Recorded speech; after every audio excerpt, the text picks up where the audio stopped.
सभी को नमस्ते। मेरा नाम रवि आर्य है और आप सबों का शास्त्रार्थ बायोलॉजी यूट्यूब चैनल पर स्वागत करता हूं। हम लोग पढ़ रहे थे sexual reproduction in flowering plant यानी कि एंजियोस्पर्मिक प्लांट के अंदर सेक्सुअल रिप्रोडक्शन के बारे में, जहां हम लोगों ने एक एंजियोस्पर्मिक प्लांट के बारे में पढ़ा, एंजियोस्पर्मिक फ्लावर के बारे में पढ़ा, एंजियोस्पर्मिक फ्लावर के अंदर क्या क्या पार्ट्स होते हैं, फिर उन पार्ट को डिटेल में डिस्कस करा। उसके बाद स्टार्ट करा जो मेल रिप्रोडक्टिव ऑर्गन या मेल रिप्रोडक्टिव हॉर्न होते हैं, सिंपली जिसको हम एंड्रोसियम बोल सकते हैं, या फिर यूनिट वाइज अगर बोलें तो जो स्टेमन जिसको बोलते हैं that is unit of androecium, वो पढ़ा था। स्टेमन के अंदर दो हिस्से होते हैं, एंथर और फिलामेंट। एंथर मुख्य हिस्सा होता है, मेन पार्ट होता है। एंथर के अंदर ही क्या होता है, पॉलन कैविटी होती है या पॉलन सैक होती है, जिसके अंदर पॉलन ग्रेन्स बनते हैं। पॉलन कैविटी या पॉलन सैक के चारों तरफ क्या होते हैं, वॉल लेयर होते हैं जो उनको प्रोटेक्ट करते हैं, जो उनको न्यूट्रिशन देते हैं, एज वेल एज जो उनकी डेहिसेंस में मदद करते हैं। यानी कि जब एंथर ब्रस्ट करता है और पॉलन ग्रेन रिलीज होते हैं तो उस फेनोमेनन को बोलते हैं हम लोग डेहिसेंस। तो डेहिसेंस में भी मदद करते हैं क्या, जो वॉल लेयर्स है वो।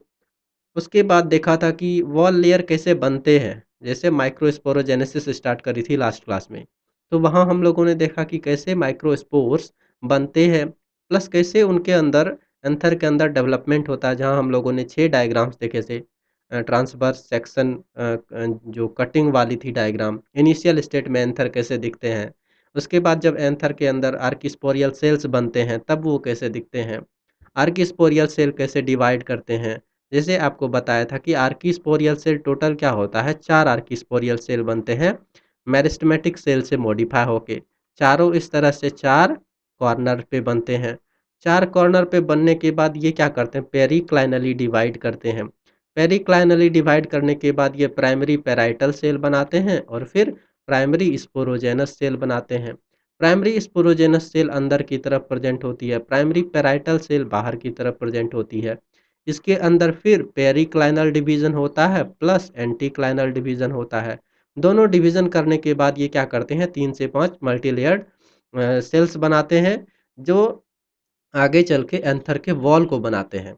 एंथर के वॉल के अंदर आपको बताया था एक वॉल परमानेंट होता है जो कि एपिडर्मिस होती है, नॉन आर्किस्पोरियल ऑरिजिन के। इसके अलावा जो और बाकी के वॉल लेयर हैं, यानी कि एंडोथीसियम हो गई, मिडिल लेयर हो गई और टैपेटम, ये तीनों जो वॉल लेयर है वो किससे बनते हैं, इसी प्राइमरी पेराइटल सेल से बनते हैं। धीरे धीरे जब बनने लगते हैं तो ये क्या करते हैं, कवर कर लेते हैं इस कंप्लीट एरिया को जहाँ पॉलन सैक प्रेजेंट होता है। उसके बाद दूसरा है primary sporogenous cell. Primary sporogenous cell आगे चल के स्पोरोजेनस टिश्यू में कन्वर्ट होता है। यही स्पोरोजेनस टिश्यू को हम लोग एमएमसी भी बोलते हैं या फिर पीएमसी भी बोलते हैं, जिसके चारों ओर क्या होता है, टैपेटम की लेयर प्रेजेंट होती है, जिसकी वजह से ये एक कैविटी लाइक स्ट्रक्चर जैसा लगता है, ऐसे कि एक सराउंडेड कुछ स्ट्रक्चर है, जिसमें क्या है, स्पोरोजेनस टिश्यू फील्ड है, एमएमसी या पीएमसी फील्ड है। ये पीएमसी इस तरह से मान के चलिए अरेंज है इसके अंदर, जो कि एक्चुअली मैं आपको ऐसे दिखा रहा हूँ, होता क्या है, ये वर्टिकली प्रेजेंट होते हैं इस तरह से, ठीक है, अरेंज होते हैं। अब हर एक एमएमसी क्या करता है, अब हर एक एमएमसी की खासियत होती है, वो करते हैं मियोसिस। बताया था आपको। माइटोसिस कहाँ होता है, देखिए, जो प्राइमरी स्पोरोजेनस सेल हैं वो करते हैं माइटोसिस, ठीक है, ये माइटोसिस करते हैं।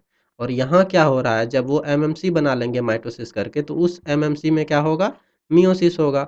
अब मियोसिस हुआ, मियोसिस के अंदर हमको पता है टोटल 4 सेल्स बनते हैं। तो इस प्रकार से एक एमएमसी से, हर एक एमएमसी से इस प्रकार से 4-4 सेल्स बनेंगे।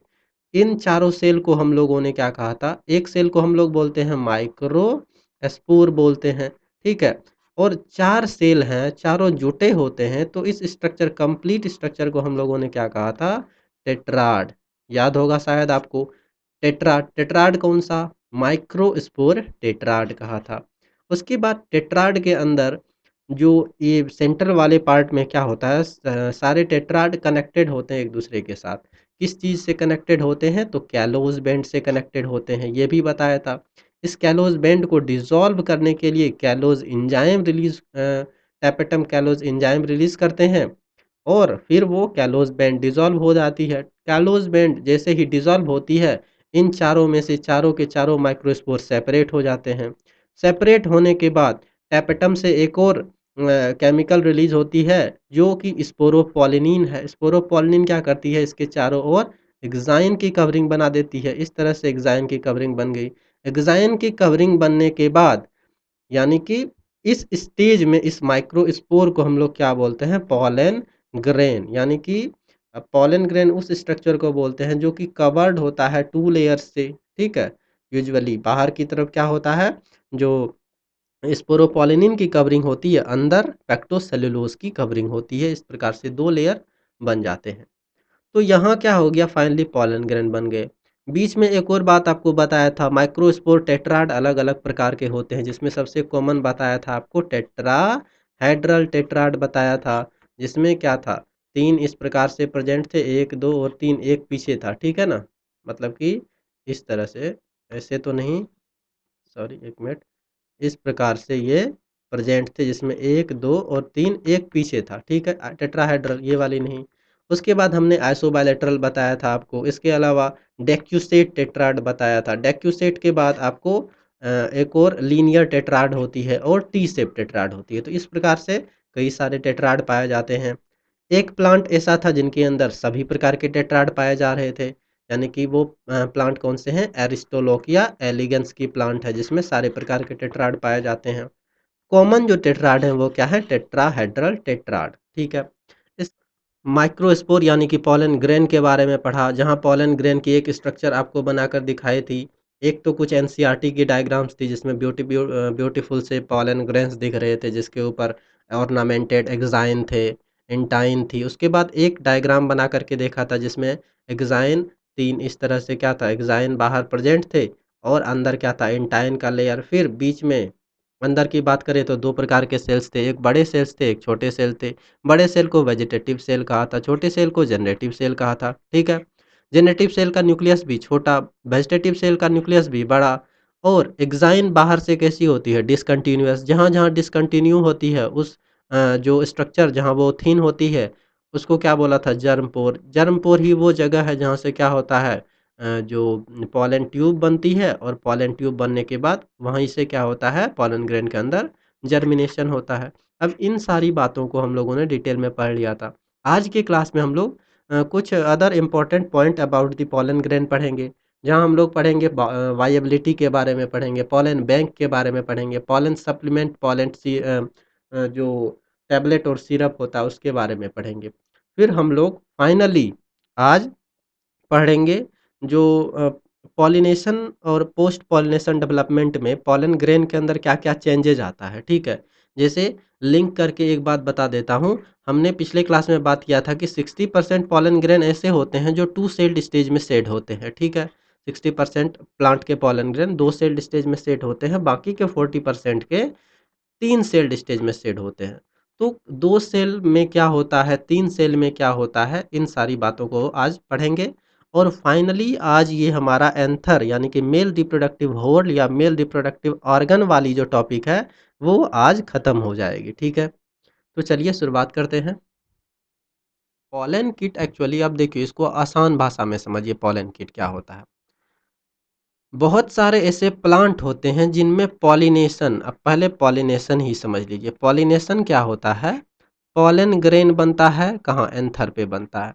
और फीमेल पार्ट क्या होती है, जो कार्पेल या पिस्टिल होती है। ठीक है, कार्पेल या फिर जो पिस्टिल होती है, ये पिस्टिल तो एंथर का, यानी कि पॉलन ग्रेन का एंथर से लेकर फीमेल वाले पार्ट, मेल वाले पार्ट से फीमेल वाले पार्ट तक पहुंचने का जो प्रोसेस होता है पॉलन ग्रेन का, मेल गैमिट का, इसी को क्या बोलते हैं, पॉलिनेशन। अब ये कैसे पहुंच सकते हैं यहाँ, यानी कि एक मेल पार्ट से पॉलन ग्रेन फीमेल पार्ट तक कैसे पहुंच सकता है, उसके लिए अलग अलग क्या है, मीडियम है। जैसे कि एयर के द्वारा पहुंच सकता है, वाटर के द्वारा पहुंच सकता है, इंसेक्ट के द्वारा पहुंच सकता है, अदर एनिमल के द्वारा पहुंच सकता है, और स्नेल के द्वारा, स्नेक के द्वारा, और उसके बाद बैट के द्वारा। इसके अलावा आपको जो एंट्स वगैरह हैं उनके द्वारा, तो अलग अलग प्रकार से वो एक मेल पार्ट से फीमेल पार्ट तक पहुंचते हैं। इस पहुंचने की प्रोसेस को क्या बोलते हैं हम लोग, पॉलिनेशन। अब जो प्लांट इंसेक्ट से पॉलिनेशन करते हैं, ठीक है? यानी कि इंसेक्ट क्या करता है, पॉलन ग्रेन को एक मेल पार्ट से लेकर के फीमेल पार्ट तक लेकर के जाता है। ऐसे प्लांट को बोलते हैं इंटोमोफिलस प्लांट स्पीशीज, ठीक है? ऐसे प्लांट को क्या बोलेंगे? इंटोमोफिलस। ये चीज़ें हम लोग आगे फिर से पढ़ेंगे। इंटोमोफिलस में क्या होता है, जैसे ही वो इंसेक्ट प्लांट के ऊपर आकर के बैठता है तो क्या करता है, इधर से उधर घूमते रहता है। इधर से उधर घूमने के दौरान उसके बॉडी, उसके लेग्स के ऊपर पॉलन ग्रेन चिपक जाता है। क्यों चिपक जाता है? क्योंकि पॉलन ग्रेन के एक्स्ट्रा जो आउटर लेयर है उनके ऊपर लिपिड की लेयर या लिपिड की कवरिंग या ऑयली कवरिंग प्रेजेंट होती है। तो ऑयली कवरिंग की वजह से वो पॉलन ग्रेन उस इंसेक्ट के बॉडी पार्ट के साथ चिपक जाता है। अब इंसेक्ट क्या हुआ, एक फ्लावर से उड़ा दूसरे फ्लावर के ऊपर गया, तो सिंपली यहाँ क्या हुआ, इस फ्लावर का पॉलन ग्रेन उसके बॉडी के ऊपर चिपक के दूसरे फ्लावर के जो फीमेल पार्ट है वहाँ पहुँच जाएगा और इस प्रकार से पॉलिनेशन कंप्लीट हो जाएगी। फिर स्टार्ट होगी फर्टिलाइजेशन। तो पॉलन किट एक तरह का ऐसे प्लांट के अंदर बोल सकते हैं खासियत है जिनके द्वारा इंसेक्ट पॉलिनेशन होता है। इंसेक्ट के बॉडी के साथ ये चिपक जाते हैं, ठीक है? अब ये लिपिड लेयर को ही हम लोग एक्चुअली पॉलन किट बोलते हैं जो कि पॉलिनेशन में मदद करते हैं। पॉलन किट के अंदर कैरोटीनॉइड भी होते हैं। एक तो क्या होता है इसके अंदर, लिपिड या ऑयली लेयर। इसके अलावा क्या होते हैं, कैरोटीनॉइड। कैरोटीनॉइड क्या करते हैं, पॉलन को एक कलर देते हैं जैसे कि येलो कलर। अब पॉलन को जैसे येलो कलर देंगे तो इंसेक्ट उसके ऊपर बैठेगा, इधर से उधर चलेगा तो चलने में क्या होता है, वो उसके साथ चिपक जाता है। तो इंसेक्ट के अट्रैक्शन के लिए वो कलर थोड़ी थोड़ी रिस्पॉन्सिबल होती है। अगली चीज़ है लिपिड लेयर जो प्रेजेंट होती है पॉलन ग्रेन के ऊपर, एक्साइन के ऊपर, वो एक्चुअली में पॉलन ग्रेन को अल्ट्रावायलेट रेज से भी बचाती है, ठीक है? ये क्या है, हमारी पॉलन किट। अब एक मज़े की बात बताता हूँ। जो वेस्टर्न कंट्रीज होती है जैसे कि पश्चिमी देश होते हैं, जैसे यूरोप हो गया, यूरोप के अंदर पॉलन ग्रेन को खाया भी जाता है, ठीक है? नॉर्मली पॉलन ग्रेन का क्या काम होता है, pollen grain are male gamete. ये क्या करेंगे, फीमेल गैमिट के साथ फ्यूज करेंगे, फर्टिलाइज करेंगे, न्यू प्लांट स्पीसीज बनाएंगे। बट वेस्टर्न कंट्रीज में वहाँ क्या होता है, लोग पॉलन ग्रेन को कंज्यूम करते हैं एज अ फूड सप्लीमेंट। जैसे फूड सप्लीमेंट के अंदर हाई अमाउंट में न्यूट्रिएंट प्रेजेंट होता है। न्यूट्रिएंट प्रेजेंट होगा तो न्यूट्रिएंट हम लोग कंज्यूम करेंगे तो उससे एनर्जी मिलेगा। तो इसी वजह से पॉलन ग्रेन को खाया भी जाता है, बट डायरेक्टली हम लोग नहीं खाते हैं, पॉलन टैबलेट के फॉर्म में खाते हैं, प्लस पॉलन सिरप के फॉर्म में खाते हैं, क्रीम्स के फॉर्म में खाते हैं।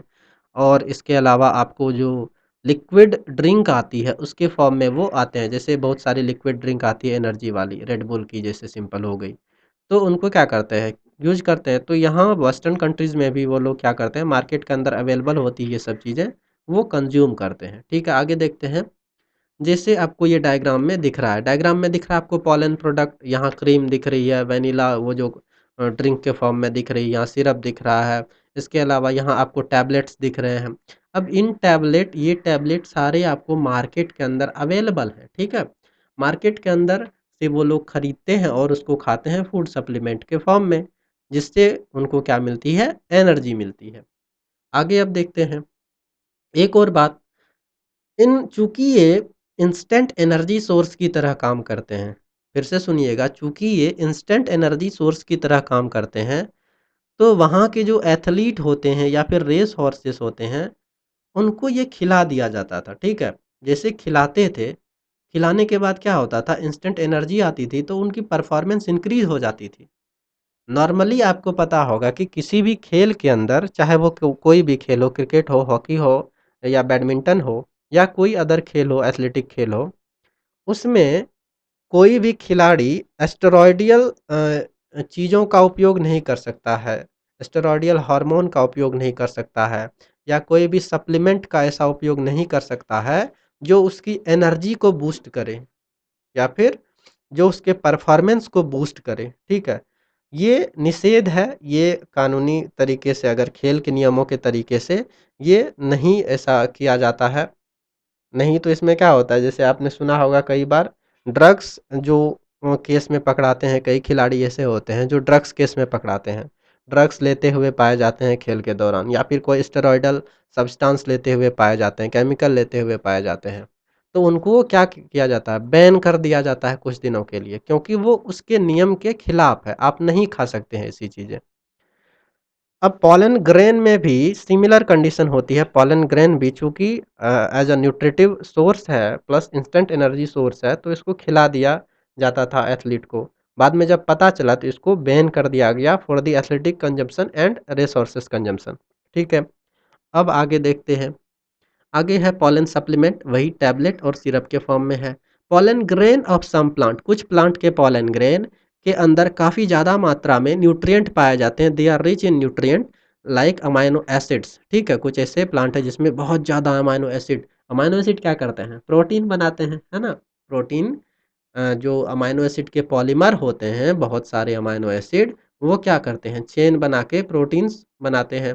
तो इसको क्या करते हैं, ये लोग कंज्यूम करते हैं। तो it has been increased to consume pollen tablet and pollen syrup as food supplement. ठीक है, इन वेस्टर्न कंट्रीज जैसे कि यूरोप हो गया, ऑस्ट्रेलिया हो गया, अमेरिका हो गया, large number of pollen product are available in form of pollen tablet and pollen syrup.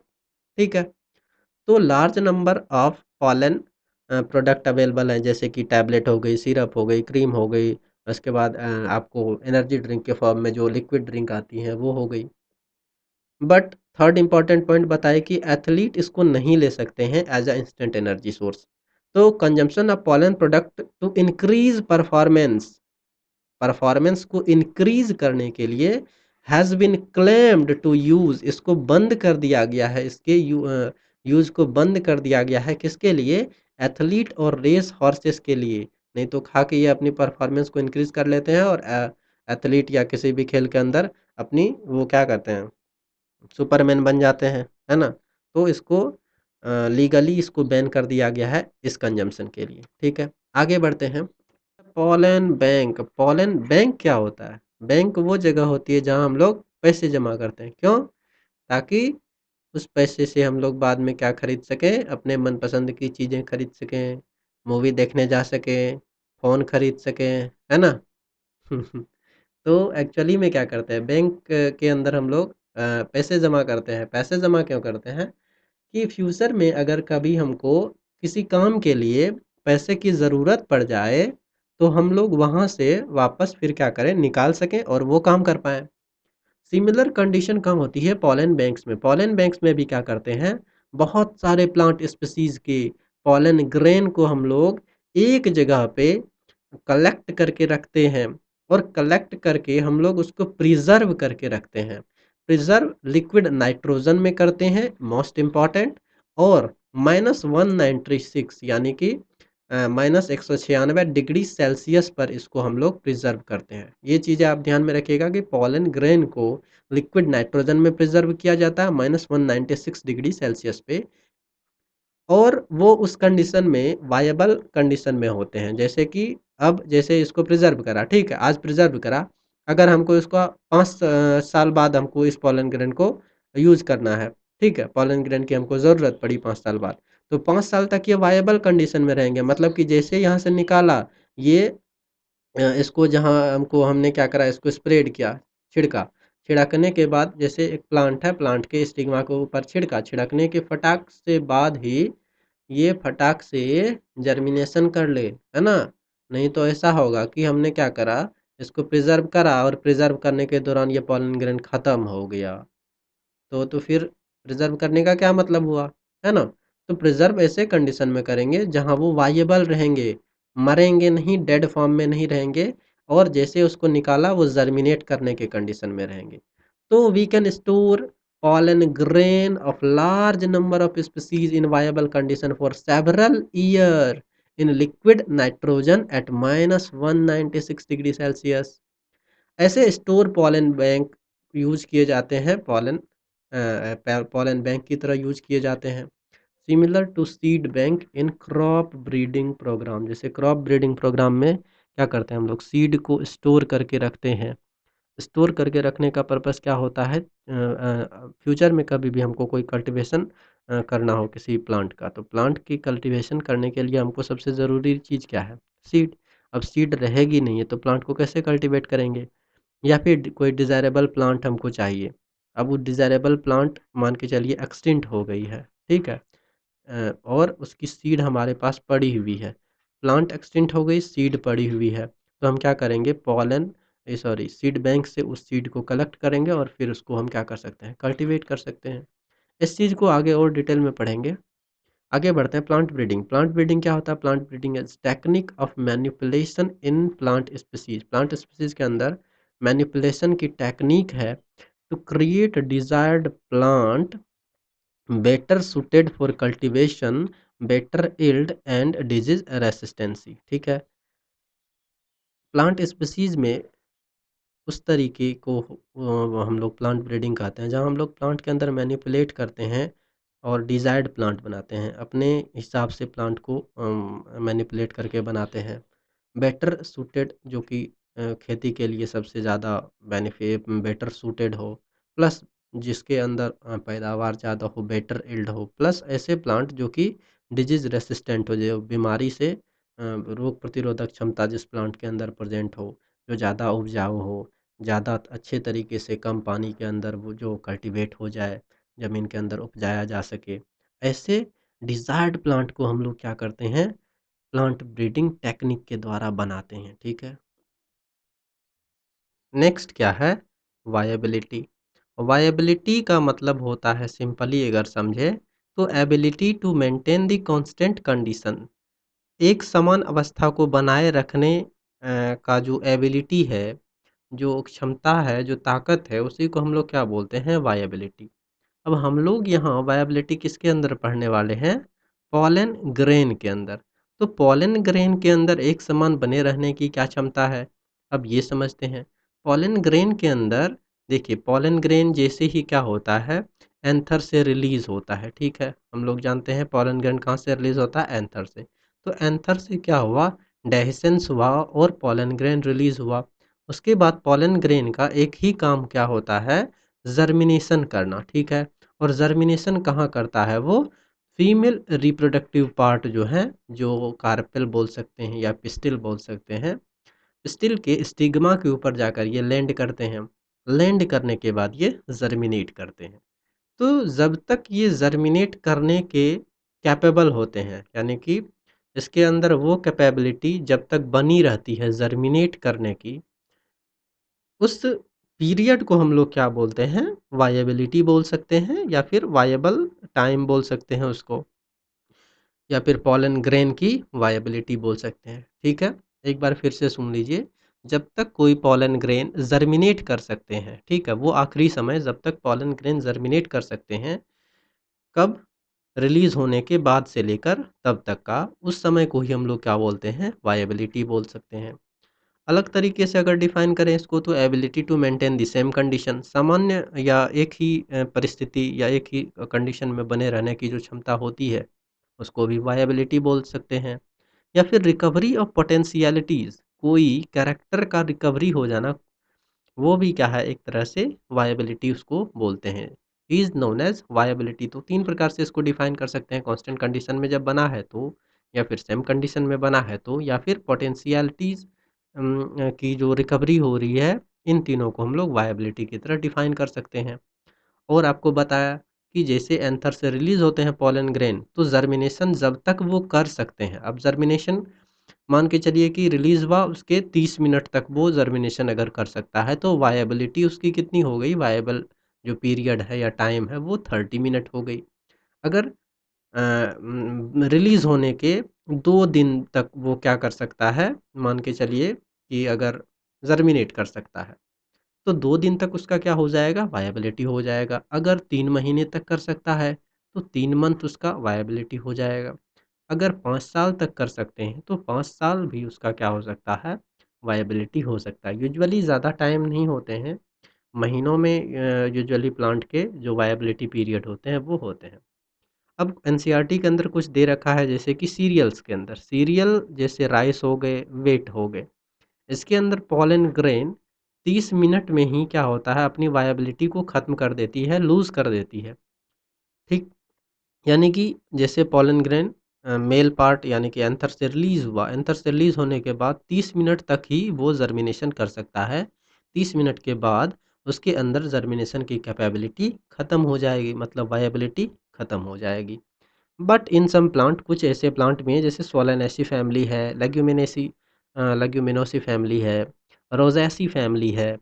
इन सबों के अंदर जो पॉलन ग्रेन जो होते हैं वो महीनों तक वायबल रह सकते हैं, वायबिलिटी उसकी बरकरार रखती है। नेक्स्ट है period of viability is highly variable. काफ़ी देखिए 30 मिनट से लेकर के महीनों तक हो सकते हैं, तो वेरिएशन तो इसके अंदर बहुत ज़्यादा है, हाईली वेरिएबल है। डिपेंड किस पे करता है? एनवायरनमेंटल फैक्टर हैं जैसे कि ह्यूमिडिटी और टेम्परेचर, ठीक है? अगर सामान्य ह्यूमिडिटी और टेम्परेचर बनी रही जितना पॉलन ग्रेन को चाहिए, तो वो वायबल स्टेट में ज़्यादा समय तक रह सकते हैं। लेकिन जैसे ही क्या हो सकता है कि टेम्परेचर इंक्रीज़ हो गया, ह्यूमिडिटी डिक्रीज़ हो गई, ठीक है? या फिर ये अपोज़िट हो गया, टेम्परेचर डिक्रीज़ हो गया, ह्यूमिडिटी इंक्रीज़ हो गया। इस कंडीशन में पॉलन ग्रेन डैमेज हो जाते हैं, उसकी वायबिलिटी डिक्रीज़ हो जाती है, ठीक है? मोर temperature can decrease the viability of a pollen grain, or like humidity also increase or decrease viability of pollen grains। ठीक है, आगे बढ़ते हैं। नेक्स्ट है हमारे पास डेहाइसेंस। अब डेहाइसेंस या डेहाइसेंस जो होती है वो क्या होती है? एंथर। सिंपली अगर कहें तो एंथर का ब्रस्ट कर जाना। एंथर क्यों ब्रस्ट करता है? एंथर पॉलन ग्रेन को रिलीज करने के लिए ब्रस्ट करता है, ठीक है? इसको क्या करना है? रिलीज करना है, तो पॉलन ग्रेन को रिलीज करने के लिए एंथर को ब्रस्ट होना पड़ेगा। अब ब्रस्ट होने का जो प्रोसेस है वो हम लोग समझते हैं। यूजुअली देखिए क्या होता है, कोई चीज़ जैसे बलून है आपके पास, ठीक है? आपने क्या करा, बलून के अंदर हवा भरना स्टार्ट किया। बलून क्या होता है, पहले हवा देते हैं, एक लिमिट प्रेशर के बाद जब हम लोग उसमें ज़्यादा हवा भरते हैं, तो बलून किसी एक डायरेक्शन में या फिर किसी एक स्फेरिकल सरफेस से अपने ही क्या होता है, वहाँ से ब्रस्ट कर जाता है, यहाँ से ब्रस्ट कर सकता है, यहाँ से कर सकता है, यहाँ से। अब एक्चुअली ब्रस्टिंग करने का जो प्रोबेबिलिटी होता है, वो कहाँ से ज़्यादा होता है? जहाँ बलून की जो मेम्ब्रेन होती है, वो कैसी होती है? पतली होती है, ठीक है? मेम्ब्रेन बलून की जहाँ पतली होती है, वहाँ से चांस ऑफ ब्रस्टिंग क्या होता है? ज़्यादा होता है। वो प्रेशर को टॉलरेट नहीं कर पाते हैं वहाँ, और वो क्या होता है? ब्रस्ट कर जाते हैं, ठीक है? अब यही कॉन्सेप्ट हमको यहाँ भी समझना है, कहाँ? एंथर के अंदर, ठीक है? अब एंथर में भी क्या होता है एक्चुअली में? एंथर में भी क्या होता है? वॉल लेयर्स होते हैं, और वॉल लेयर एक्चुअली क्या है? उसके प्रोटेक्टिव कवरिंग्स हैं, ठीक है? प्रोटेक्टिव कवरिंग है। अब वॉल लेयर, प्रोटेक्टिव कवरिंग जहाँ थिक होंगे, वहाँ तो मान के चलिए ब्रस्टिंग नहीं हो सकता है, बलून के केस में ही। लेकिन जहाँ क्या होगा, वो थिन होगा, वहाँ पे तो ब्रस्टिंग हो सकती है। मतलब वहाँ पे वो क्या करते हैं, टेंशन को या प्रेशर को मैनेज नहीं कर पाते हैं, और वहाँ से फाइनली वो ब्रस्ट कर जाते हैं, ब्रेक कर जाते हैं सेल्स वहाँ के। अब अगर यहाँ बात करें हम लोग, ठीक है? तो वॉल लेयर आपको पढ़ाया था, एपिडर्मिस होता है, एंडोथीसियम होता है, मिडिल लेयर होता है, टैपेटम होता है। 4 प्रकार के ही होते हैं। अब देखिए मिडिल लेयर और टैपेटम ये दोनों ऐसे वॉल लेयर हैं जो फूड स्टोरेज का काम करते हैं एक्चुअली में। मिडिल लेयर का काम क्या है? फूड स्टोरेज का। ये किसको दे देता है? टैपेटम को। टैपेटम किसको दे देता है? पॉलन कैविटी में या पॉलन सैक में डाल देता है। पॉलन सैक में क्यों डालता है? क्योंकि पॉलन सैक ऑफ एंथर जो है उसमें क्या बन रहा होता है? पॉलन ग्रेन्स बन रहा होता है। तो पॉलन ग्रेन की डेवलपमेंट के लिए, पॉलन ग्रेन की मैच्योरेशन के लिए और फॉर्मेशन के लिए क्या ज़रूरी है? वो एनर्जी ज़रूरी है, वो फूड ज़रूरी है। तो ये दोनों जो लेयर्स होते हैं, इनिशियली तो प्रेज़ेंट होते हैं, बट एक मैच्योर एंथर के अंदर, ध्यान से सुनिएगा, एक मैच्योर एंथर के अंदर ये दोनों वॉल लेयर डीजेनरेट कर जाते हैं, और अगर प्रेज़ेंट भी होते हैं तो एकदम थिन लेयर के फॉर्म में प्रेज़ेंट होते हैं, जिसकी कोई उपयोगिता नहीं होती है, यूज़फुल वो नहीं रहते हैं मैच्योर एंथर के अंदर, ठीक है? रही 2 लेयर बच गई हमारे पास, क्या? एपिडर्मिस और एंडोथीसियम। अब एपिडर्मिस क्या है? स्किन की लेयर है, ये तो हमेशा बनी रहती है। चाहे हम ह्यूमन्स में भी बात करें, तो ह्यूमन्स के अंदर कोई बॉडी के अंदर कोई पार्ट डैमेज हो सकता है यूजुअली, बट जो स्किन है, स्किन ऊपर से जैसे क्या होता है, अंदर में कोई बीमारी हो जाती है, जैसे बोन के अंदर कैंसर हो सकता है, बट उसका इफ़ेक्ट इस स्किन पे तो नहीं दिखता है। अंदर के अंदर कोई भी चेंजेज़ हो रहा है, जैसे क्या हो रहा है, स्टमक में कैंसर हो गया, स्टमक के अंदर कोई प्रॉब्लम हो गई, या लंग्स के अंदर कोई प्रॉब्लम हो गई, उसका असर स्किन पे तो नहीं दिखता है। स्किन यूजुअली हमको क्या दिखता है? नॉर्मली ही दिखता है। तो यहाँ भी उसी प्रकार से क्या हो रहा है, एपिडर्मिस की लेयर जो होगी, अंदर के चेंजेस से ज़्यादा प्रभावित नहीं होती है, वो उसी प्रकार बनी रहती है। डायग्राम्स में भी आपको दिखाया था, जहाँ 6 डायग्राम्स हम लोगों ने कवर किया था डेवलपमेंट का माइक्रोस्पोरोजेनेसिस के अंदर, उसमें भी एपिडर्मिस शुरुआत से लेकर अंतिम तक बनी हुई थी। दूसरी जो लेयर है एंडोथीसियम की, ये लेयर भी क्या होती है, बनी ही रहती है, परसिस्टेंट लेयर है ये भी। बट एंडोथीसियम के अंदर क्या आपको कुछ खास बातें बताई थी। एंडोथीसियम के अंदर एंडोथीसियम की लेयर जो होती है वो क्या होती है, मान के चल के इस प्रकार से एंडोथीसियम की लेयर है, ठीक है। तो बाहरी लेयर क्या होती है, थिन होती है एंडोथीसियम की। बट अंदर की जो लेयर होती है रेडियल वॉल, ये क्या है, रेडियल वॉल है। और ये भी क्या है, रेडियल वॉल है। और ये जो है ये कैसी है, इसको टेंजेंशियल वॉल बोल सकते हैं, इनर वॉल। ये दोनों वॉल, रेडियल वॉल और इनर वॉल, ये कैसे होते हैं, थिक होते हैं। क्यों? क्योंकि इसके अंदर कैलोज पाया जाता है। ध्यान से सुनिएगा, इसके अंदर क्या पाया जाता है, कैलोज। आपको पता है ये सारी चीज़ें। दूसरी बातें कि ये जो होते हैं इनके अंदर अल्फा सेलुलोज फाइबर भी होते हैं, है ना, अल्फा सेलुलोज फाइबर्स। अब ये फाइबर प्लस कैलोज बैंड जो होते हैं ये इसको थिकनिंग देते हैं, ठीक है। थिकनिंग, मोटापा देते हैं, वो वाली जो उसमें पेट बढ़ता है वो वाली नहीं। मोटापा देते हैं, ये थिक करते हैं उसको, ठीक है। अब देखिए, चूंकि ये थिक हो जाते हैं, बाहर वाली कैसी लेयर हो जाती है, वो थिन ही रहती है, ठीक। अब यही, इसी बात का जो फ़ायदा होता है वो डेhiscence के अंदर मिलता है, ठीक है। अभी हम इसको आगे और थोड़ा डिटेल में समझेंगे, फिलहाल देख लेते हैं और क्या लिखा हुआ है इस स्लाइड के अंदर। सबसे पहली तो bursting of anther for dispersal और रिलीज ऑफ पॉलन ग्रेन, ठीक है। पॉलन ग्रेन के रिलीज के लिए या पॉलन ग्रेन के डिस्पर्सल के लिए जो प्रोसेस है, ब्रस्टिंग है, उसी को हम लोग क्या बोल रहे हैं, डेhiscence बोल रहे हैं। वेरियस चेंजेस, अलग अलग प्रकार के बदलाव आते हैं, कहाँ आते हैं, वॉल, एंथर वॉल के अंदर, कब, जब मैचुरेशन होता है। अगली बार है जो बात है वो क्या है, first of all middle layer degenerate करते हैं, बाद में फिर क्या करते हैं, टेपेटम डिजनरेट करते हैं। आगे बढ़ते हैं, उसके बाद क्या होता है, क्योंकि एक मेच्योर एंथर के अंदर अब क्या हो गया, दो ही बॉल लेयर बच जाए हैं या प्रेजेंट होते हैं, जो कि क्या होता है, एपिडर्मिस और इंडोथीसियम। अब इंडोथीसियम के अंदर अभी आपको बताया कि जो रेडियल और इनर वॉल होते हैं वो कैसे होते हैं, थिक वॉल होते हैं। अब इसी का फ़ायदा मिलता है, कैसे मिलता है, ड्राई सीजन के अंदर जब डेहिसेंस होता है, ठीक है, यूजुअली ड्राई सीजन में ही होता है। तो ड्राई सीजन में क्या होता है, इसके अंदर एक और बना लेते हैं, जैसे इस प्रकार से क्या होता है, इसी तरह से क्या करेंगे, इसको कवर किए हुए रहते हैं। अब यहाँ थोड़ा सा समझ लीजिए, ठीक है। जैसे इधर आते आते ये क्या होता है, बिल्कुल पतला लेयर हो जाता है इस प्रकार से, ठीक है। ऐसे समझ लीजिए इसको। और फिर इधर से क्या होता है, इधर से जब बढ़ते हैं तो फिर इसकी थिकनिंग धीरे धीरे इस प्रकार से बढ़ने लगती है। अब देखिए यहाँ भी इसको थिक कर लेते हैं इस प्रकार से, इनर और रेडियल वॉल को। अब आगे समझिए, इसके ऊपर एपिडर्मिस की लेयर भी है। चलिए मैं कलर चेंज करके उसको भी दिखा ही देता हूँ हल्का सा, ठीक है। ये देखिए, ये हमारी क्या हो गई, एपिडर्मिस की लेयर, ठीक। इधर से भी इस तरह से। इधर क्या है हमारा, इधर क्या है, पॉलन सैक है ना, पॉलन सैक, जो कि एक्चुअली में बाद में एक ही बन जाते हैं। पहले तो शुरुआत में कितने पॉलन सैक होते हैं, दो पॉलन सैक होते हैं। बाद में एक्चुअली में क्या होता है, इस सेंटर वाले रीजन में अगर बात करें, यहाँ इस सेंटर वाले रीजन में जो टिश्यू होते हैं, स्टेराइल टिश्यू, वो डिज़ोल्व हो जाते हैं। जैसे ही डिज़ोल्व होते हैं, ये दोनों जो कैविटी है या जो ये दोनों सैक है, जो थीका है, ये दोनों फ्यूज़ कर जाते हैं, ठीक है। ये चीज़ें भी हम लोग समझते हैं। अब आगे समझते हैं। अब देखिए ये क्या है, एंडोथीसियम की वॉल है। एंडोथीसियम की वॉल अंदर से तो थिक है बट बाहर से थिन है। होता क्या है, ड्राई सीजन के अंदर यहाँ से वाटर क्या होता है, बाहर निकलता है, ठीक है। वाटर जैसे ही इस सेल से, एंडोथीसियम के सेल से बाहर निकलता है, ये सेल कॉन्ट्रैक्ट करते हैं, है ना। क्या होगा, ये सेल सिकुड़ेगा। अब सिकुड़ेगा तो सिकुड़ने के अंदर क्या होता है, अंदर वाली जो वॉल लेयर है, चूंकि वो मोटी है, फाइब्रस है, थिक है, तो वो तो सिकुड़ती नहीं है।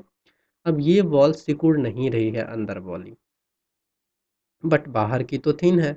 तो होता क्या है, अंदर सिकुड़ने लगेगा, बाहर वाली लेयर नहीं सिकुड़ेगी। बाहर वाली लेयर और क्या होगा, एक्सटेंड हो जाएगा, फैल जाएगा। अंदर वाली जब सिकुड़ेगी तो बाहर वाली लेयर क्या हो जाएगी, और उसके ऊपर टेंशन बढ़ेगा और वो क्या होगा, और फैल जाएगा। जब फैलते जाता है तो धीरे धीरे क्या होता है, ये कर्व शेप में कन्वर्ट हो जाते हैं इस प्रकार से, ठीक है। शुरुआती अवस्था में कैसे रहते हैं मान के चलिए इस प्रकार से है। बाद में क्या होता है ये कर्विंग अंदर की तरफ बढ़ते जाती है, ठीक है? चूँकि बाहर वाले सेल फूल रहे हैं, बाहर वाली जो आउटर लेयर है जो थिन वाली वो क्या हो रही है वो एक्सटेंड कर रही है, धीरे-धीरे चौड़ी होती जा रही है ड्राइनेस की वजह से। अब धीरे-धीरे ये टेंशन अंदर की तरफ बढ़ते जाता है यहाँ, ठीक है? जैसे ये टेंशन एक मैक्सिमम लेवल पे पहुँचता है उसके बाद क्या होता है यहाँ ये क्रैक कर जाते हैं, ठीक है? अब जैसे ही वहाँ क्या हुआ उसने क्या करा क्रैक करा इस जगह पे, अब ये वाली यहाँ से ये ऊपर की तरफ सेपरेट हो जाती है, ये इधर सेपरेट हो जाती है। सेपरेट होने की वजह से क्या होता है अब सपोज़ कीजिए कि ये वाली चीज़ इधर से सेपरेट हो गई, ये वाली चीज़ इधर से। अब अंदर जो भी पॉलन ग्रेन्स यहाँ पड़े होते हैं, क्योंकि अब यहाँ ये कनेक्टेड नहीं है, तो यहाँ एक स्पेस बन गया और इधर से सारे के सारे पॉलन ग्रेन्स क्या होता है, बाहर आने लगते हैं, ठीक है? इसी प्रोसेस को हम लोग क्या बोलते हैं एक्चुअली में डेhiscence बोलते हैं, ठीक है? जहाँ एंडोथेलियम की वीक लेयर के अंदर क्या होती है, ब्रेक करती है वीक लेयर और ब्रेक करने के बाद अंदर के सारे जो पॉलन ग्रेन्स हैं वो रिलीज़ हो जाते हैं। क्यों ब्रेक करती है? टेंशन की वजह से। टेंशन क्यों होता है? पानी के निकलने की वजह से। अंदर वाले वॉल नहीं सिकुड़ते हैं, बाहर वाले वॉल जो क्या होते हैं एक्सटेंड करने लगते हैं उसकी वजह से, ठीक है? अंदर वाला जैसे ही नहीं सिकुड़ेगा, बाहर वाला एक्सटेंड करेगा पतला लेयर, एक्सटेंड करेगा तो कर्विंग आएगी, कर्विंग जैसे आएगी तो कर्व होने की वजह से अंदर टेंशन जाएगा, अंदर टेंशन जैसे जाएगा यहाँ क्या हो जाएगा ये ब्रेक कर जाएगा। सिंपली अब अभी इसको ऐसे ही समझिए, ठीक है? अब आगे देखिए क्या लिखा है वो देख लेते हैं, ठीक है? देखिए, so in a mature anther only 2 wall layer present होते हैं जो कि है एपिडर्मिस और एंडोथेलियम, ध्यान रखिएगा यही दोनों वॉल लेयर प्रेजेंट होते हैं। इनिशियली क्या होता है एंथर कंटेंट 2 थीका, शुरुआत में तो 2 थीका होता है हर लोब के अंदर, जैसे एक लोब इधर है एक लोब इधर, तो एक लोब के अंदर जैसे एक थीका ऊपर एक थीका नीचे, इधर भी एक और एक, इस तरह से 4 थीका होता है। बाद में ये डायथीकस कंडीशन में आ जाते हैं, अभी बताया दोनों के बीच का टिश्यू क्या होता है डिजनरेट कर जाता है स्टेराइल टिश्यू और ये सिंगल थीका बना लेते हैं, मतलब कि एक लोब के अंदर एक थीका, दूसरे लोब में भी एक थीका, ठीक है? Each lobe, but later on both these theca fuses with each other by the degradation of sterile tissue present between them. So, in a mature anther, they have only one pollen sac in each lobe. एक mature anther के अंदर चूंकि वो fuse कर गए हैं तो एक लोब के अंदर एक ही पॉलन सैक हमको देखने को मिलेंगे। अब dehiscence takes place in dry season, सूखे के समय में जो ड्राई सीजन होती है तब डेहिसेंस होती है, क्यों? एंडोथेलियम की वॉल से वाटर बाहर आती है और वाटर बाहर आने की वजह से ही क्या क्रिएट होता है वॉल पे टेंशन क्रिएट होता है और वही टेंशन जब मैक्सिमाइज फॉर्म में जब मैक्सिमाइज स्टेट में चली जाती है तो वॉल क्या होता है ब्रस्ट कर जाते हैं, वहाँ से टूट जाते हैं वॉल और जैसे वॉल टूटा सारे के सारे एंथर बाहर चले जाएंगे। Stomial places of anther where endothelium layer is weak and thin, इसको ध्यान में रखिएगा, एंडोथीसियम की लेयर जहाँ वीक होती है जहाँ थिन होती है उसको क्या बोलते हैं जल्दी से बताइए, उसको बोलते हैं स्टोमियम बोलते हैं, ऑल राइट? और स्टोमियम या फिर स्टोमियल प्लेसेस, अब स्टोमियम आपको पता है कहाँ होता है, देखिए इधर से इस तरह से ये वाली जो जगह है इसी को बोलते हैं हम लोग स्टोमियम। तो एक अगर बोला जाए कि एक एंथर के अंदर यूजुअली कितने स्टोमियम हो गए, 2 स्टोमियम पाए जाते हैं, ठीक है? आगे बढ़ते हैं। नाउ एंडोथेलियल वॉल, चूंकि एंडोथेलियल वॉल पानी के लॉस की वजह से कॉन्ट्रैक्ट करते हैं, लेकिन अंदर वाली और जो इनर और रेडियल वॉल है उसमें क्या होती है थिकनिंग होती है, थिकनिंग की वजह से अंदर वाले तो कॉन्ट्रैक्ट नहीं करते हैं बट बाहर वाले कॉन्ट्रैक्ट करते हैं, ठीक? As a result outer thin wall start contracting and become concave in shape, ठीक है? बाहर वाली जो लेयर है वो कॉन्ट्रैक्ट करती है एक्चुअली में, ठीक है? जैसे ये एक्सटेंड करती है तो एक जगह पे वो कॉन्ट्रैक्ट करती है आकर के कोने में जहाँ वीक लेयर होती है वहाँ। In curving of outer wall exert a pulling force over entire surface of anther. This the thin shell of stomial region breaks and dehiscence takes place. इस प्रकार से क्या होता है dehiscence हो जाता है। Several type of dehiscence occur in angiosperm, जैसे कि longitudinal हो गया, अलग प्रकार के होते हैं, कुछ porous भी होते हैं, porous टाइप के dehiscence होते हैं, ट्रांसवर्स टाइप के भी होते हैं dehiscence, ठीक है? porous में एक्चुअली में क्या होता है जो ऊपर यहाँ यहाँ इसी ऊपर वाले हिस्से में ही क्या होता है, पोर लाइक स्ट्रक्चर बनते हैं और उसी से पॉलन ग्रेन बाहर निकलते हैं। ट्रांसवर्स में क्या होता है, बीचों बीच जो लाइन ऑफ डेहिसेंस है वो कहाँ होती है, बीचों बीच। एक बात और ध्यान रखिएगा, line of dehiscence, line of dehiscence उसी को बोलते हैं जहाँ से डेहिसेंस एक्चुअली हो रहा है, ठीक है, मतलब कि जहाँ से वो बॉल ब्रेक कर रहे हैं, जहाँ से ब्रस्टिंग हो रही है, उसी को बोलते हैं लाइन ऑफ डेहिसेंस, ठीक है। अब ये ब्यूटीफुल सी डायग्राम आपको किसकी दिख रही है, आप सबों को पता है ये एनसीईआरटी की, चूँकि अगर आप बुक पढ़ते होंगे या आपके सामने बुक रखी होगी तो ये डायग्राम्स आपने अब तक देख चुका होगा, ठीक है। अब यहाँ क्लियरली दिख रहा है ये बाहर क्या है, एपिडर्मल लेयर है ये वाली, अंदर क्या है, इंडोथीसियम की लेयर है ये वाली। अब इंडोथीसियम की लेयर के अंदर ही क्या होता है, बाहर वाले लेयर ये जो दिख रहे हैं ये एक्सटेंड करने लगते हैं, एक्सटेंड करने लगते हैं, और अंदर वाली बिल्कुल एकदम तनी रहती है, क्यों, अंदर फाइबर है, थिकनिंग है, अंदर वाली तनी रहती है, बाहर वाले एक्सटेंड करने लगते हैं।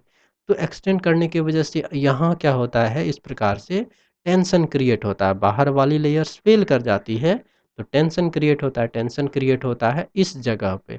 और जैसे ही एक मैक्सिमम टेंशन पे पहुंचते हैं, मैक्सिमम प्रेशर पे पहुंचते हैं, जिसको वो अब होल्ड नहीं कर सकते हैं, तो तब क्या होती है, ये वाली बीच के लेयर यहाँ ब्रेक हो जाती है स्टोमियम के पास, और सारे के सारे पॉलन ग्रेन्स बाहर आ जाते हैं। ऑल राइट, यहाँ दिख रहा है आपको पॉलन ग्रेन्स, ठीक है। अब आगे बढ़ते हैं हम लोग।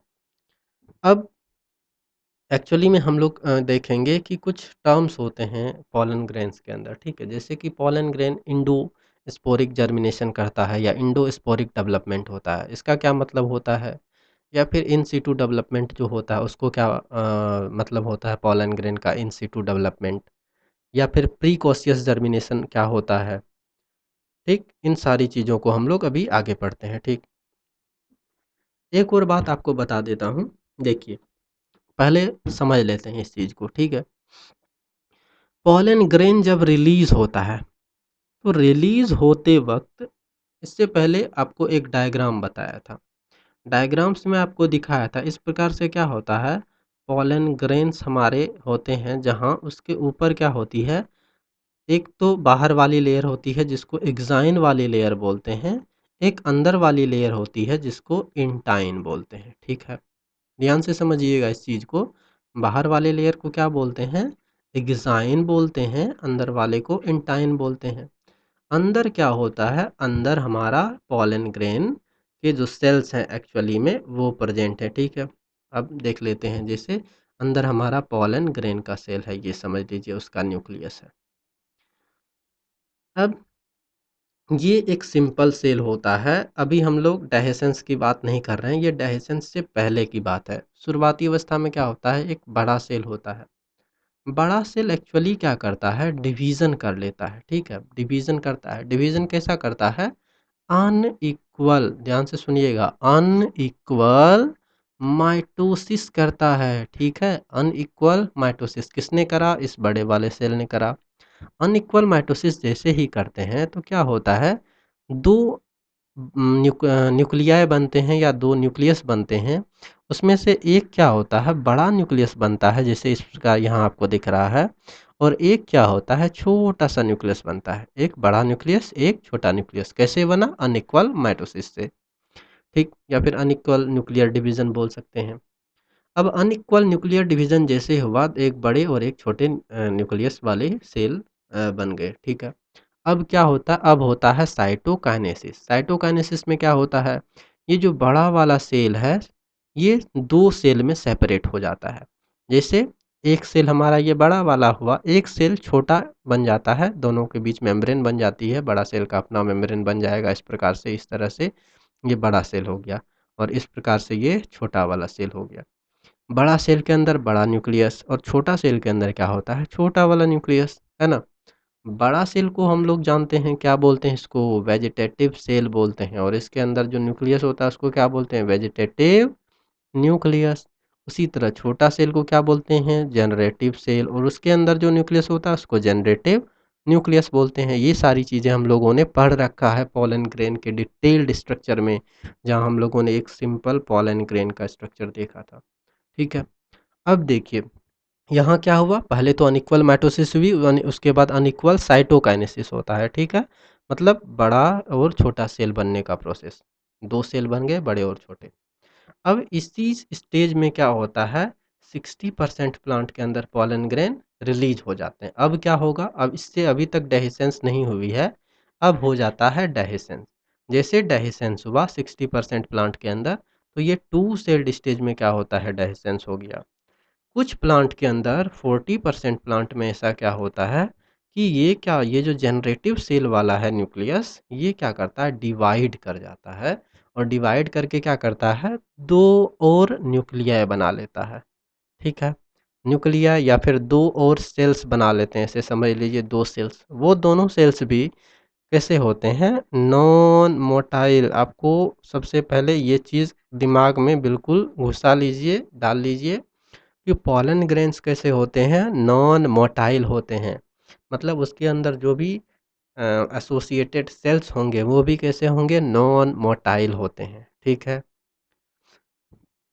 ये एंजियोस्पर्म की आप बोल सकते हैं कैरेक्टरिस्टिक फीचर है, ऐसे समझ सकते हैं, ठीक है। अब 40% में क्या हो गया कि ये दो न्यूक्लिया, ये जनरेटिव सेल ने क्या करा, डिवीज़न कर लिया, और डिवीज़न करके दो न्यूक्लिया बना लिया। तो एक वेजिटेटिव सेल, दो जनरेटिव सेल, तो इस प्रकार से कितने हो जाते हैं वहाँ, थ्री सेल। समझ आ रहा है आपको, ठीक है। इस प्रकार से क्या हो गया, थ्री सेल्ड स्ट्रक्चर बन गया। तो 40% प्लांट में ये थ्री सेल्ड में, और 20% प्लांट में ये टू सेल्ड स्टेज में क्या होते हैं, डाइजेशन होती है, उसके बाद पॉलिनेशन स्टार्ट होता है।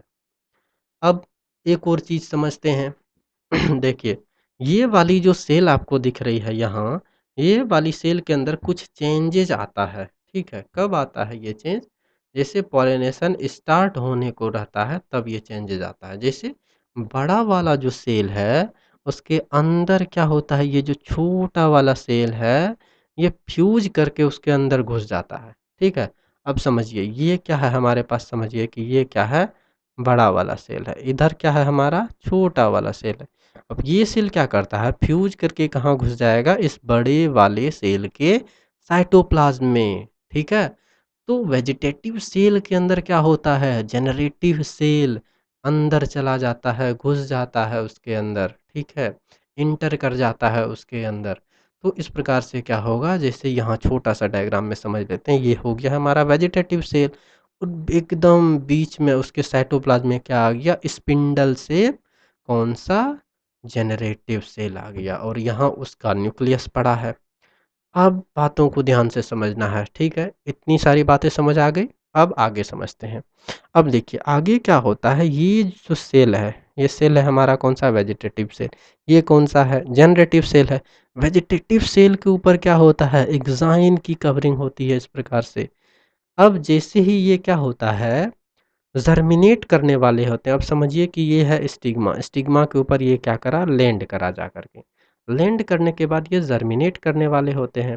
तो जर्मिनेशन के दौरान क्या होता है, ये शुगर, कुछ जो शुगर कंटेंट है प्लस कुछ मॉइस्चर वाटर जो है, ये अब्जॉर्ब करते हैं। कौन अब्जॉर्ब करते हैं, ये पॉलन ग्रेन अब्जॉर्ब करते हैं। कहाँ अब्जॉर्ब करते हैं, स्टिग्मा के ऊपर, ठीक है। तो स्टिग्मा के ऊपर शुगर और वाटर अब्ज़ॉर्ब करते हैं, मॉइस्चर अब्ज़ॉर्ब करते हैं। अब्ज़ॉर्ब करने के बाद ये एक्चुअली एक प्रकार का रिएक्शन है जो आगे पढ़ेंगे हम लोग, जिसको बोलते हैं पॉलन पिस्टिल इंटरेक्शन या पॉलन पिस्टिल रिएक्शन। क्यों होता है ये भी हम लोग आगे पढ़ेंगे। फिलहाल ऐसा समझ लीजिए, अब जैसे मान के चलिए ये क्या है, हमारा पॉलन ग्रेन है। पॉलन ग्रेन क्या करा, अभी सामान्य अवस्था में है। अब जैसे ही ये क्या करा, इसने पानी को अब्ज़ॉर्ब करना स्टार्ट किया, वाटर को, मॉइस्चर को अब्ज़ॉर्ब करना स्टार्ट किया। तो मॉइस्चर जैसे अब्ज़ॉर्ब करेगा, ये क्या हो जाएगा, स्वेल करने लगेगा, करेगा स्वेल। आपको पता है, जैसे आपको यहाँ बना देता हूँ छोटा सा सेल। अब ये क्या होगा, स्वेल करेगा। अब स्वेल करेगा तो बाहर वाली लेयर कैसी है, एक्साइन हार्ड है, आपको ये मालूम है। क्यों हार्ड है, स्पोरोपोलिनिन की वजह से। अब बाहर हार्ड है, अंदर स्मूथ है, लेकिन बीच बीच में क्या है, कमरा जैसा छोटा छोटा जर्म पोर्स है, छोटा छोटा। अब यहाँ से क्या होता है, अंदर वाली जो वेजिटेटिव सेल है उसकी मेम्ब्रेन प्रेशर को झेल नहीं पाती है, और धीरे धीरे धीरे धीरे यहाँ से क्या होता है, वो एक्सटेंशन के फॉर्म में निकलने लगती है। कौन निकलती है? इंटाइन की मेम्ब्रेन। ठीक है। कहाँ से निकलती है? जर्म पोर से निकलती है। ठीक है। अब इस बात को ध्यान में रखिएगा, पहले भी आपको बताया था जर्मिनेशन कहाँ से होता है? जर्म पोर से होता है। ठीक। अब यहाँ से क्या हो गया? ये निकलने लगा। जैसे ही पहले क्या होता है, इंटाइन की मेम्ब्रेन निकलती है, यही आगे जाकर के क्या करती है? पॉलन ट्यूब बनाती है। कौन बनाएगी? वेजिटेटिव सेल की मेम्ब्रेन जो है इंटाइन की, वही क्या करेगी? पॉलन ट्यूब बनाएगी। पॉलन ट्यूब जैसे ही बनता है, जैसे यहाँ क्या हुआ? पॉलन ट्यूब बन गया। पॉलन ट्यूब जैसे बनता है, अब जैसे पॉलन ट्यूब बना, उसके पीछे पीछे आगे आगे वेजिटेटिव सेल, पीछे पीछे जनरेटिव सेल, आगे आगे वेजिटेटिव सेल, पीछे पीछे जनरेटिव सेल। ठीक है। कहाँ? पॉलन ट्यूब के अंदर। तो पॉलन ट्यूब बना, आगे आगे वेजिटेटिव सेल जाएगा, पीछे पीछे जनरेटिव सेल उसको फॉलो करते करते कहाँ तक पहुँच जाएगा? ओवरी के पास तक पहुँच जाएगा। ठीक है। इसको हम लोग फिर से एक बार पढ़ने वाले हैं आगे। फिलहाल अब इन सारी बातों को देख लेते हैं क्या क्या लिखा हुआ है, क्या क्या पॉइंट्स हैं। सबसे पहला है development of male gametophyte. Male gametophyte पहले समझ लीजिए किसको बोलते हैं। मेल गैमिटोफाइट बोलते हैं पॉलन ग्रेन को। अब उसके अंदर कुछ कुछ कंडीशन है, जैसे हम लोग एक पार्शियली डेवलप्ड मेल गैमिटोफाइट किसको बोलेंगे, फुल्ली डेवलप्ड मेल गैमिटोफाइट किसको बोलेंगे, ये सारी चीज़ें अभी समझते हैं। सबसे पहली पॉलन ग्रेन या फिर जो माइक्रोस्पोर होते हैं, उसी को माना जाता है first cell of male gametophyte. बिल्कुल ध्यान रखिएगा, पॉलन ग्रेन या फिर जो माइक्रोस्पोर्स हैं, उसको first cell of male gametophyte माना जाता है। सेकंड पॉइंट क्या है? Endosporic development. इसका मतलब क्या होता है? Development of pollen grain inside the pollen sac. बिल्कुल ध्यान रखिएगा, पॉलन सैक के अंदर जो पॉलन ग्रेन का डेवलपमेंट होता है, उसी को बोलते हैं endosporic development. Very very important. या फिर इसी को बोलते हैं in situ development, development on the mother place या मदर साइट। ठीक है। उसके बाद है प्रीकॉशियस जर्मिनेशन या प्रीकॉशियस डेवलपमेंट। इसको क्या बोलते हैं? डेवलपमेंट और germination in pollen grain before dehiscence. Bursting होने से पहले जो पॉलन ग्रेन में जो जर्मिनेशन होता है, डेवलपमेंट होता है, इसको क्या बोल सकते हैं? प्रीकॉशियस जर्मिनेशन और डेवलपमेंट। सिंपल है। आगे बढ़ते हैं। अब ये चार्ट आप ध्यान से इसको देखिएगा, एकदम रिमाइंड कर लीजिएगा इस चार्ट को। बिल्कुल ब्यूटीफुल सा चार्ट है। सबसे पहले देखिए डेवलपमेंट बिफोर पॉलिनेशन। समझ गए? सबसे पहले क्या है? Development before pollination. पॉलिनेशन होने से पहले पहला क्या है हमारा स्ट्रक्चर? जो क्या है? Pollen grain, first cell of male gametophyte. इसके अंदर क्या होता है? Unequal mitotic division. अभी पीछे देखा था। अनइक्वल माइटोटिक डिवीजन में क्या होता है? बड़े वाली सेल का जो न्यूक्लियस है, वो डिवाइड करता है, तो क्या करता है? एक बड़ा न्यूक्लियस बनाता है, एक छोटा न्यूक्लियस बनाता है। इसी को क्या बोलते हैं? Unequal mitotic division. तो एक बड़ा क्या क्या बनेगा? लार्ज वेजिटेटिव या फिर ट्यूब न्यूक्लियस बनेगा, और एक छोटा स्मॉल जनरेटिव न्यूक्लियस बनेगा। फिर उसके अंदर क्या होता है? साइटोकाइनेसिस यानी कि सेल डिफरेंशिएशन होता है, मेम्ब्रेन डिफरेंशिएशन होता है। तो साइटोकाइनेसिस हुआ तो इसमें क्या होता है? छोटा वाला सेल के बीच अलग से मेम्ब्रेन बन जाता है इस तरह से, और बड़ा वाला सेल अलग सेपरेट हो जाता है। ठीक। बड़ा वाला का अपना न्यूक्लियस अलग में है, छोटा वाला का अपना न्यूक्लियस अलग सेल में है। तो स्मॉल जनरेटिव सेल बन गया, लार्ज वेजिटेटिव सेल बन गया। आगे बढ़ते हैं। अब ये क्या हो? नाउ दिस बायसीड और बायन्यूक्लिएटेड जो पॉलन ग्रेन है, इसको बोला जाता है पार्शियली डेवलप मेल गैमेटोफाइट और mature pollen grain. Very very important. Binucleated bicelled pollen grain को क्या कहा जाता है? पार्शियली डेवलप मेल गैमेटोफाइट या फिर मैच्योर पॉलन ग्रेन। नेक्स्ट है the generative cell. Generative cell get detached from the wall and changes into spindle wormiform shaped cells and enters inside the large vegetative cell। अभी आपको बताया, छोटा वाला cell क्या करेगा? जनरेटिव सेल बड़े वाले सेल के पेट में घुस जाएगा, उसके सेल के अंदर घुस जाएगा, साइटोप्लाज्म में चला जाएगा। तो इस प्रकार से ये क्या है? छोटा वाला न्यूक्लियस यहाँ था, अब ये सेल यहाँ था, बड़ा वाला सेल यहाँ था।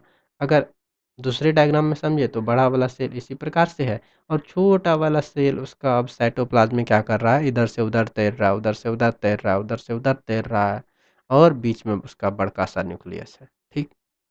उसके बाद 60% एंजियोस्पर्म में क्या होता है, पॉलन इसी बायसेल्ड स्टेज में, इसी बायसेल्ड स्टेज में क्या होता है, रिलीज होते हैं। बाकी के 40% में ट्राई सेल्ड स्टेज में, ट्राई में भी बताया ये वाले सेल क्या करेंगे, डिवाइड करके दो सेल बना लेते हैं या फिर दो न्यूक्लियाई बना लेते हैं। बाकी अगर बात करें थ्री सेल्ड पॉलन ग्रेन में क्या होता है, जनरेटिव सेल डिवाइड करके माइटोसिस करके अगेन दो सेल बना लेते हैं। All right. अब ये सारी चीज़ें हम लोगों ने अब तक क्या करा, समझ लिया कैसे होता है, कैसे एक सेल से क्या होता है, उसके अंदर दो बड़े बड़े और छोटे न्यूक्लियस बनते हैं, बड़े और छोटे न्यूक्लियस बनने के बाद बड़े और छोटे सेल बनते हैं। बड़े सेल को वेजिटेटिव सेल बोला, ट्यूब सेल बोला, छोटे सेल को जनरेटिव सेल बोला। छोटे सेल बाद में क्या करते हैं, अपने को स्पिंडल शेप में कन्वर्ट करने के बाद वो घुस जाते हैं बड़े सेल के अंदर, बड़े सेल के साइटोप्लाज्म में तैरने लगते हैं। बाकी आगे की कहानी आपको बताया। आगे की कहानी इस प्रकार से, उसके ऊपर एक्साइन का लेयर होता है, जब जर्मिनेशन करने लगते हैं एक्साइन हार्ड होती है तो यहाँ से तो निकल नहीं सकते हैं। कहाँ से निकलते हैं, जहाँ से जर्म पोर होती है। तो जर्म पोर से पहले क्या होता है, इंटाइन वाली लेयर इधर से इस प्रकार से ट्यूब के फॉर्म में बाहर निकलती है और इंटाइन वाली लेयर और पीछे पीछे जिससे क्या होता है, इसकी वेजिटेटिव न्यूक्लियस आएगी, फिर पीछे पीछे क्या हो जाएगा, जनरेटिव सेल इसको फॉलो करते करते आगे बढ़ता जाएगा। ठीक। Further development of pollen grain takes place on stigma of carpel. ठीक। As pollen land on stigma, pollen pistil interaction या pollen pistil रिएक्शन स्टार्ट हो जाएगा। कहाँ स्टार्ट होता है, स्टिग्मा के ऊपर। कब होगा, pollen pistil इंटरेक्शन से एक्चुअली में हम लोग क्या पहचानते हैं कि ये जो पोलन ग्रेन स्टिग्मा के ऊपर गिरा है, क्या वो इसी वैरायटी के प्लांट का है या फिर इसी स्पीसीज के प्लांट का है। अगर हाँ, तो जर्मिनेशन करने के बाद ये प्रोसेस आगे बढ़ेगी, फर्टिलाइजेशन होगी। अगर नहीं तो जर्मिनेशन होगा ही नहीं, आगे पोलन ट्यूब बनेंगे ही नहीं और पोलन ग्रेन वहीं के वहीं क्या हो जाएगा, वो ख़त्म हो जाएगा, धीरे धीरे डीजनरेट कर जाता है। ठीक। अगर सेम स्पीसीज का रहता है तो आगे डेवलपमेंट होती है, नहीं तो वो पॉलन ग्रेन अगर दूसरी स्पीसीज का है तो वो जर्मिनेट नहीं करते हैं। इस बात को ध्यान में रखिएगा। मतलब ये हुआ कि आम के पेड़ के फूल के ऊपर अगर कटहल के पेड़ का फूल का पॉलन ग्रेन आ जाए तो वो दोनों क्या करेंगे, एक दूसरे के साथ फर्टिलाइज नहीं करेंगे। इसी प्रकार और भी प्लांट्स में होता है। ना पॉलन मॉइस्चर, पॉलन क्या करता है, मॉइस्चर और शुगर कंटेंट स्टिग्मा के ऊपर जैसे बैठता है वहाँ से क्या करता है, मॉइस्चर और शुगर कंटेंट एब्जॉर्ब करता है। एब्जॉर्ब करने के बाद साइटोप्लाज्मिक वॉल्यूम इंक्रीज होता है, वॉल्यूम इंक्रीज होने की वजह से प्रेशर इंक्रीज होता है। प्रेशर इंक्रीज होने की वजह से वो एक्साइन के ऊपर प्रेशर लगाते हैं, एक्साइन हार्ड होता है, प्रेशर को टॉलरेट करता है। बट जर्म पोर पे वो प्रेशर टॉलरेट नहीं हो पाती है, जर्म पोर से ट्यूब लाइक स्ट्रक्चर बाहर आ जाती है। ठीक। अब फास्ट में बोल रहा हूँ बट इसको आपको समझा चुका हूँ। ठीक है। आप थोड़े से चाहो तो स्लो कर लेना, एक बार फिर से इसको अच्छे से सुन लेना। ठीक है। अब चूंकि प्रेशर इंक्रीज हो रही है पॉलन ग्रेन के वॉल पे, तो अब क्या होगा, जो एग्जाइन वाली है पार्ट वहाँ से पॉलन ग्रेन तो बाहर, ये सॉरी, जो वेजिटेटिव सेल की जो इंटाइन वाली लेयर है वो तो बाहर नहीं आएगी, बट जर्मपूर से क्या हो जाएगी, वो बाहर आएगी पॉलन ट्यूब के फॉर्म में। उसके बाद pollen tube is formed by the vegetative cell, vegetative cell ही पॉलन ट्यूब को बनाता है एक्चुअली में। ठीक है ना। वेजिटेटिव सेल ही क्या करता है, पॉलन ट्यूब को बनाता है, ध्यान में रखिएगा। जनरेटिव सेल का बस एक ही काम होता है, वो आगे जा कर के माइटोसिस करते हैं, माइटोसिस करके दो न्यूक्लियाई बनाते हैं। दो न्यूक्लियाई का करता है अंदर ऑब्यूल के अंदर अलग अलग एग से, एक तो एग से फ्यूज करता है और एक करता है, आपको बताऊंगा, eight seven celled eight nucleated stage बनते हैं, जिसमें दूसरा जो है वो पोलर न्यूक्लियाई के साथ फ्यूज करता है। ठीक है। Hence vegetative cell comes first out of the pollen grain. After that उसके पीछे पीछे आगे वेजिटेटिव सेल, पीछे जनरेटिव सेल, आगे वेजिटेटिव सेल, पीछे जनरेटिव सेल। स्पिंडल वाले सेल जो है वो क्या करेंगे, उसको पीछे पीछे करते करते चले जाएंगे। अब स्पिंडल शेप ही क्यों, ये बात आपके मन में आ सकता है कि स्पिंडल शेप ही क्यों। क्योंकि देखिए स्पिंडल का शेप कैसा होता है, इस प्रकार से होता है। अब पॉलन ट्यूब मान के चलिए कि ये एक क्या है, पाइप है, ठीक है। अब पाइप के अंदर मान के चलिए ये वाले स्ट्रक्चर इजीली मूव कर सकेंगे या इस प्रकार के सर्कुलर स्ट्रक्चर। आप खुद ही दिमाग लगाइए, सोचिए कि इस पाइप का ये जो डायमीटर है, उस डायमीटर के अंदर कौन सा सेल या कौन सा स्ट्रक्चर इजीली पास कर जाएगा। तो आंसर क्या है, स्पिंडल शेप वाली सेल। अच्छा, आपको पता है डब्ल्यूबीसी के बारे में, डब्ल्यूबीसी का भी शेप कैसा होता है आपको पता है, अमीबॉयड शेप होता है। अमीबॉयड क्यों होता है? अब अमीबॉयड होने का खासियत क्या है कि वो कहीं से भी क्या कर सकते हैं, वो सेल अगर एक शेप में होंगे तो भी फ्यूज़ नहीं कर पाएंगे या फिर मूव नहीं कर पाएंगे। तो अमीबॉयड होने की वजह से वो क्या होता है, अपने शेप को चेंज कर लेते हैं। या फिर अगर आरबीसी की बात करें तो आरबीसी के अंदर क्या होता है, आरबीसी भी बायकॉन्केव शेप की होती है इस प्रकार से। क्यों? क्योंकि वो ईजिली तरीके से पतली से पतली कैपिलरी के अंदर पास कर जाए, है ना। तो ये सारी चीज़ें हम लोग बाद में फिर से पढ़ेंगे, फिलहाल आपको समझाने के लिए बताया। नेक्स्ट है, जैसे ही जनरेटिव सेल क्या करते हैं, इंटर करते हैं पॉलन ट्यूब के अंदर, वो डिवाइड कर जाते हैं फटाक से। अब ये फटाक से आपको ध्यान में रखिएगा, ये कब टू सेल्ड स्टेज में ये बात कर रहा हूँ मैं, ये टू सेल्ड स्टेज में बात कर रहा हूँ। टू सेल्ड स्टेज में नॉर्मली क्या होता है, यहाँ देखिए इस प्रकार से हैं, जैसे ही पॉलन ट्यूब बना, पॉलन ट्यूब के अंदर जैसे ही जनरेटिव सेल अंदर गया, अंदर जाने के बाद वो तब डिवाइड करते हैं, ठीक है। कब? स्टिग्मा के ऊपर। तो ये गलती मत कीजिएगा। To form two non motile male gamete. Next है, at this three celled stage, इसी थ्री सेल्ड स्टेज में the pollen grain is now known as mature male gametophyte of angiosperm। इससे पहले क्या बोला था, partially developed male gametophyte, अब क्या बोल रहा है, mature male gametophyte। इस बात को ध्यान में रखिएगा, थ्री सेल्ड स्टेज में बोलेंगे इसको mature male gametophyte of angiosperm, ठीक। अब यहाँ हो जाती है हमारी क्या, कंप्लीट। कंप्लीट जो है मेल रिप्रोडक्टिव होल्ड या मेल रिप्रोडक्टिव ऑर्गन जो है वो यहाँ हो जाती है कंप्लीट, फिनिश हो जाती है।